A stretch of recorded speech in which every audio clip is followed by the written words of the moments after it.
موسى عليه السلام نبي موسى ayaa arkay dhagax dhulka dul yaala oo biyana ka soo baxayaan markaas ilaahay nabi Muuse wuxuu maqashiyay xiin dhagaxa ka baxaya xiin guux marka Muuse عليه السلام baa ya rabbi iidan buu Allah hadlay dhagaxii baa laga hadliyay nabi Muuse dhagaxii la hadlo ku yiri xaad la ooyaysa balii sheeg biyahan ka socda maxay yihiin markaas uu ya Muuse waxa loo yaa waa ilaahay cabsidiisa naar baan ka baqaya waa dhagax بنص القرآن إلهي وكا كوشيغا أيضا ني أخرناي وإن منها لما يشقق فيخرج منه الماء دغح دقار با دلدلاعيا ومحيل دلدلاعيا إلهي عبسي سنة دلدلاعيا لأن نبيا كسو بوداي مركا ودغح مركاسو نبي موسى كويري وما هبيان كاسو بخايا مركاسو وا اوهين maxaa loo yeesaa ii sheeg naarta ilaahay baa ka baqayaa wuxuu adigu mukallaf mati dhagax baa tahay jini isba naarta lagu gurayaaye adigu dhagax baa tahay maxaa loo yeesaa ya Muuse miyaanan maqal waquduha an-nas wal hijara waquduha an-nas wal hijara in naarta jahannama dhagax iyo dad lagu hurin doono miyaanan maqal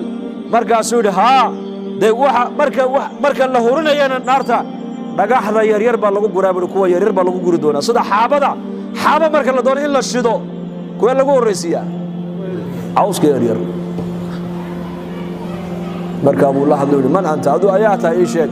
Musa kalimullah bana Musa kalimullah bana markaasuu yiri xaq ilaaha kalim ka dhigay ilaaha kalim hadalkiisa ku maqashiyan kugu dhaariye ii shafaacad qaado ilaahay iga erga dalab in ilaahay naarta anigu iga badbaadiyo markaasuu nabi Muuse ilaahay u bariyay ilaahay ba la soo hadlo ku yiri u bishaare naarta waa ka badbaadinay isaga markaasuu u sheegay abshir adiga ilaahay naarta waa ka badbaadiyay muddo kadib hadana nabi Muuse alayhi salaam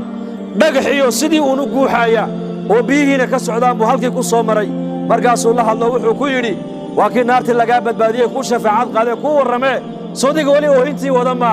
مركز مالك يهري أوهنتان أويي نارتا عبسيدان لأويي هذا وحان لأويي يا أبولي وشكرا إلى هاي ما هنقصان لأويي يا أبوكي فرحد مرمر قفل لما أويو يا لو أنزلنا هذا القرآن على جبل لرأيته خاشعا